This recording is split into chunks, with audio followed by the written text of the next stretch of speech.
YS Jagan పర్యటనను మత్స్యకారులు boycott చేసిన జగన్ నెల్లూరు ఎందుకు వెళ్లారు అని రాష్ట్ర సాంఘిక సంక్షేమ శాఖ మంత్రి డోలాశ్రీ బాలవీరాంజనేయ స్వామి అన్నారు. సింగరాయకొండలో అన్నా క్యాంటీన్ ప్రారంభం అనంతరం ఆయన మీడియాతో మాట్లాడారు. కుల మత ప్రాంతాల మధ్య చిచ్చు పెట్టడమే వైఎస్ జగన్ పని అన్నారు. గత 5 ఏళ్లు 3 రాజధానుల పేరుతో ప్రాంతాల మధ్య జగన్ చిట్టు పెట్టారన్నారు. జువలదిన్న షిప్పింగ్ హార్బర్ ను అన్ని విధాలా అభివృద్ధి చేసి మత్స్యకారులకు మేలు చేస్తున్నామన్నారు. తమిళనాడు బోట్లు ఏపీలోకి రాకుండా ప్రభుత్వం చర్యలు చేపట్టిందన్నారు.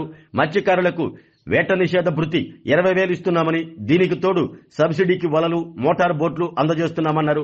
మత్స్యకారులకు ముఖ్యమంత్రి చంద్రబాబు నాయుడు ఎప్పుడూ అండగా ఉంటారని స్పష్టం చేశారు.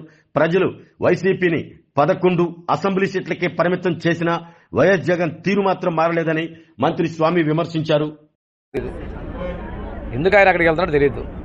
ఆ చుట్టుపక్కల 4 గ్రామాలలో ఆయన బాయ్కాట్ చేద్దామని నిర్ణయం చేశారు.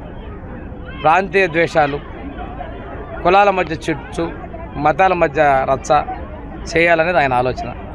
5 ఏళ్ళు అదే పని చేశాడు. 3 రాజధానులు, ఇప్పుడు మావి గన్ అన్నాడు.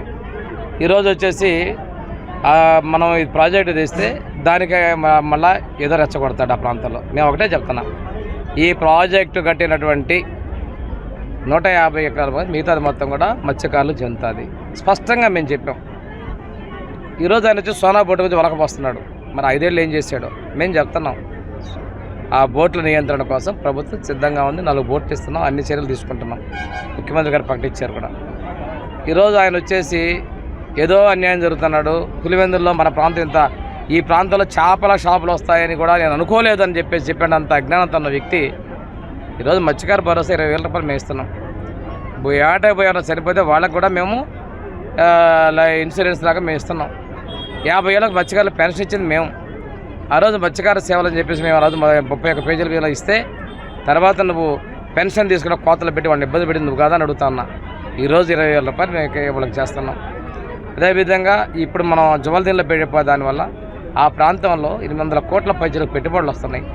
అదేవిధంగా 41,000 టన్నుల చేపలు అక్కడ మన వ్యాపారం చేసే పరిస్థితి ఉంది. ఇన్ని చేస్తున్న పరిస్థితుల్లో వాళ్ళు వచ్చేసి విధ్వంసం చేసే పరిస్థితి లేదు. నేను వేస్తో ఏదో చేస్తానంటాడు, సినిమా చూపిస్తానంటాడు. చూసే నీ సినిమాలు అయిపోయి నిన్ను 11 ఇచ్చారు.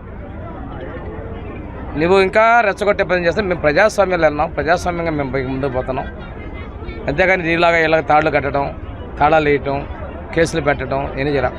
ఈరోజు కూడా చూసాం, ఈ ప్రాంతంలో నుంచి మత్స్యకారులు కూడా ఎవరికైతే బలవంతంగా నియోజకవర్గం మొత్తం మీద ఒక 50 మందిని తీసుకుపోయారంట.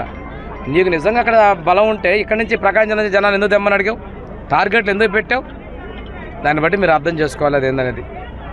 ఆరోగ్యమే మహాభాగ్యం అంటారు, కానీ ఆరోగ్యాన్ని నమ్మకంగా కాపాడే స్థానం ఎక్కడ? ఇది ఒంగోలులో మీకు దగ్గరగా మన Venkataramana nursing home private limited. Caring your life 54 ఏళ్ల విశ్వాసంతో ఇది ఒక హాస్పిటల్ కాదు, ఇది ఒక విశ్వాసం. 3 తరాలుగా వేలాది కుటుంబాలను ఆరోగ్యంగా నిలిపిన ఆదరణ. మా నిపుణుల వైద్య బృందం మా దగ్గర అనుభవం కలిగిన బృందంలో అందించే సేవలు neuro surgery, general medicine, diabetes, pulmonologist, general surgery, ophthalmology, urology, orthopaedic, ENT, paediatrics, dental surgery, anaesthesiology, gynaecology, cardiology, emergency మరియు క్రిటికల్ కేర్. ఒంగోలులో ఆరోగ్యానికి ఒక కొత్త శకం ప్రారంభమవుతుంది. వెంకటరమణ ఐ హాస్పిటల్ ప్రారంభించబడింది.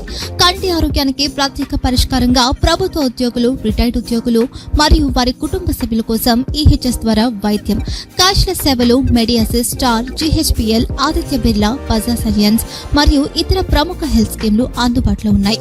ఆరోగ్యశ్రీ, డాక్టర్ ఎన్టీఆర్ వైద్య సేవా నిధి అందుబాటులో ఉన్నాయి. చిరునామా ఆర్టీసీ బస్టాండ్ ఎదురుగా, Kurnool road, Ongole. Phone number 08592282623, cell number 9100679099, eye hospital number 9866484770, website www.venkatramanarsinghome.com, Facebook www.facebook.com/pkrnh. Venkataramana nursing home, 3 తరాల విశ్వాసం, నూతనతతో కూడిన సేవ. మేము కేవలం చికిత్స చేయము, మేము శ్రద్ధ వహిస్తాం, పరిరక్షిస్తాం. సేవ చేయడం మాకు ధ్యేయం.